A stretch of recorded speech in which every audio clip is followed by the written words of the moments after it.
আজারি ভাইকে মালয়েশিয়া পাঠানোর আগে আজারির মাহফিলের লোক হয়তো 1 লাখ, আর আজকে যশোরে তিনি মাহফিল করলো, ওখানে লোক হয়েছে 15 থেকে 20 লাখ।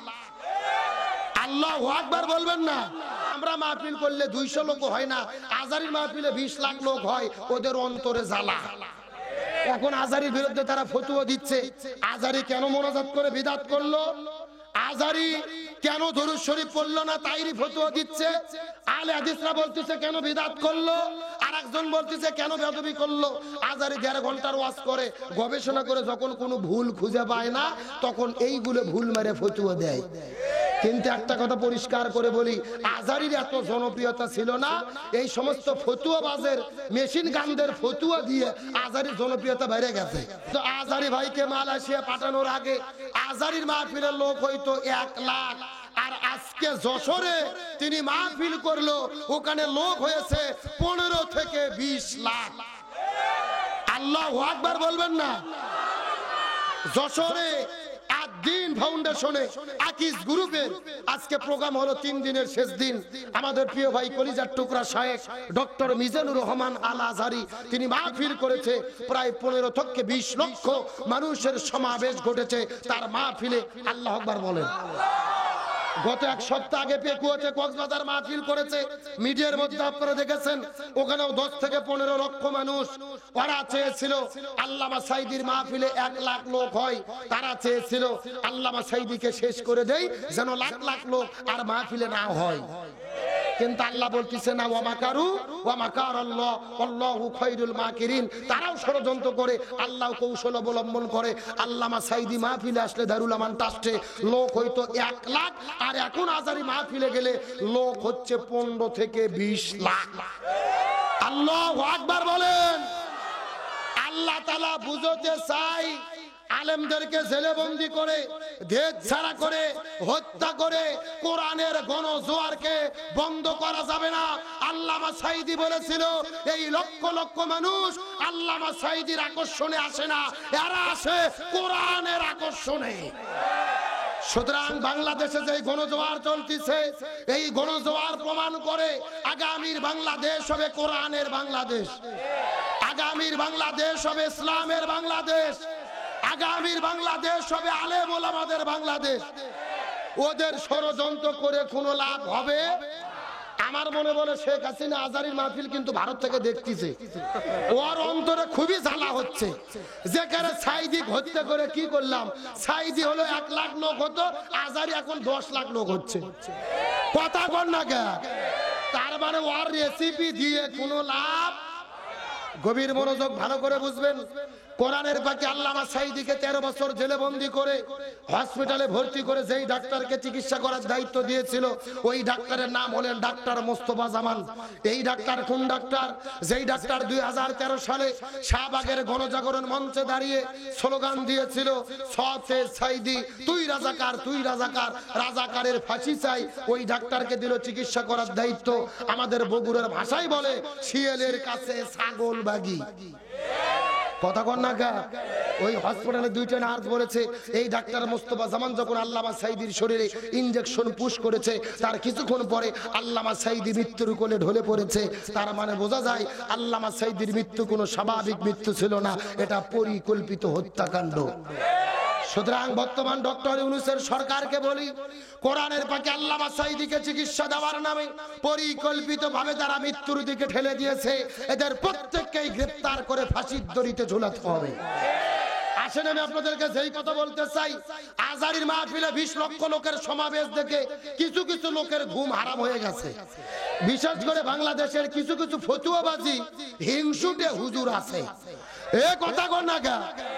ওই সমস্ত হুজুরেরা চিন্তা করে, কেরে আমরা মাহফিল করলে 200 লোক হয় না, আজারির মাহফিলে 20 লাখ লোক হয়, ওদের অন্তরে জ্বালা। এখন আজারির বিরুদ্ধে তারা ফতোয়া দিচ্ছে। আজারি কেন মোনাজাত করে বিদআত করলো, আজারি কেন দরুদ শরীফ পড়লো না, তাইরি ফতোয়া দিচ্ছে। আলে হাদিসরা বলতেছে কেন বিদআত করলো, আরেকজন বলতেছে কেন বেয়াদবি করলো। আজারি 1.5 ঘন্টার ওয়াজ করে, গবেষণা করে যখন কোনো ভুল খুঁজে পায় না, তখন এইগুলো ভুল মেরে ফতোয়া দেয়। কিন্তু একটা কথা পরিষ্কার করে বলি, আজারির এত জনপ্রিয়তা ছিল না। এই সমস্ত ফতুয়াবাজের মেশিন গানদের ফতুয়া দিয়ে আজারির জনপ্রিয়তা বেড়ে গেছে। এ কথা কোন না 2014 সালে আজারি মাহফিল করলো, লোক হয়তো 5,000 10,000। যখন এই ফতুয়াবাজরা ফতুয়া শুরু করলো, মানুষ চিন্তা করে ক্যারে আজারি বিরুদ্ধে এত ফতুয়া দেয় কে? আজারির ওয়াজ যত শোনে মানুষ তত ভক্ত হয়ে যায়। কথা বলেন ঠিক কিনা? সুতরাং এই সমস্ত ফতুয়াবাজ আলেমদেরকে বলবো, ফতুয়াবাজি বন্ধ করেন। আর দলাদলি করার সময় নেই। বাংলাদেশে যেই প্রেক্ষাপট তৈরি হয়েছে, আমরা আলেমেরা যদি এক দল হতে পারি, আর কোন জালেমেরা এই বাংলার জমিনে ক্ষমতায় যেতে পারবে না। আজকে সময় এসেছে সব আলেমদের এক হবার। আর ওরা আজারির মাহফিল থেকে জ্বলে মরতেছে। কেরে এত জ্বলনি কি জন্য? আমরা এক হই, সেও আলেম আমিও আলেম, তারা হুজুর আমিও হুজুর। মতভেদ থাকতেই পারে। গিলাসের মধ্যে দুধ নিয়ে যদি মশা পড়ে, আপনাকে দুধ ফেলে দেন না মশা ফেলে দেন? মশা ফেলে দিয়ে দুধ খান। ইসলামী যত দল আছে, দুই একটা ত্রুটি বিচ্যুতি সব দলের মধ্যে থাকতেই পারে। ওই ত্রুটিগুলো ভুলে গিয়ে এই জমিনে দিন কায়েমের জন্য সব ইসলামী দলকে একতাবদ্ধ হওয়ার সময়ের সবচেয়ে জরুরি দাবি। আর এই ঐক্যবদ্ধের ভেতরে যারা ফাটল সৃষ্টি করবে, মনে করবেন এরাই জাতির চূড়ান্ত দুশ্মন। আসুন আলোচনার দিকে। সাহাবী হানজালার কি গোসল বাকি? আরো ধরে বলেন। আমার প্রিয় বন্ধুগণ, মুসলমান ভাইরা, গভীর মনোযোগ। এতক্ষণ পর্যন্ত আপনাদের মধ্যে আলোচনা শুনাইলাম, যে বিষয়টা বোঝানোর জন্য গভীর মনোযোগ দেব, তার চেষ্টা করবেন। ওই সাহাবী হানজালা ফরজ গোসল বাকি আছে। আমার নবীজি সাহাবীদেরকে ডাক দে বলে, সাহাবীরা তোমরা আমার চাচা হানজালার লাশটাকে খুঁজে বের করো। তবে দুর্ভাগ্যজনক ব্যাপার হলো, পুরো মদিনার ভেতরে সাহাবীরা খোঁজাখুঁজি করেছে, তারপরেও হানজালার লাশটা খুঁজে পাওয়া যায়। সাহাবীরা বড় টেনশনের মধ্যে পড়ে গেলেন। রাসূলের কাছে যাবার পরে বলে, ইয়া রাসূলুল্লাহ, আমরা দীর্ঘক্ষণ খোঁজাখুঁজি করেছি, হানজালার লাশটা খুঁজে পাওয়া যায় না। আমার নবীজি সাহাবীদের আবার দায়িত্ব দিলেন, তোমরা চলে যাও তো দেখি ওই উহুদ পাহাড়ের পাদদেশে পুরো মদিনার মধ্যে সমস্ত খেজুরের বাগানগুলো তন্ন বিতন্ন করে খোঁজাখুঁজি করো, আমার চাচা হানজালার লাশটা তোমরা খুঁজে বের করো। সাহাবীরা আবার খোঁজাখুঁজি শুরু করলেন, কিন্তু দুর্ভাগ্যজনক ব্যাপার হলো, আবারও পুনরায় খোঁজা হলো, কিন্তু হানজালার লাশটা খুঁজে পাওয়া যায়।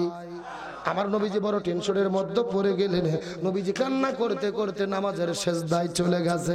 কান্না করতে করতে নবীজি আকাশের দিকে লক্ষ্য করে দেখে ঝিরঝির ঝিরঝির ঝিরঝির ঝিরঝির করে বৃষ্টি পড়তেছে। নবীজির টেনশন তো আরো বেড়ে গেল। আকাশের মধ্যে মেঘ নেই, কিন্তু কেন বৃষ্টি পড়ে? নবীজি কান্না করে সেজদায় গিয়ে দোয়া করে, আল্লাহর কাছে বলে, আল্লাহ আমার চাচা হানজালার লাশের আপনি সন্ধান করে দেন।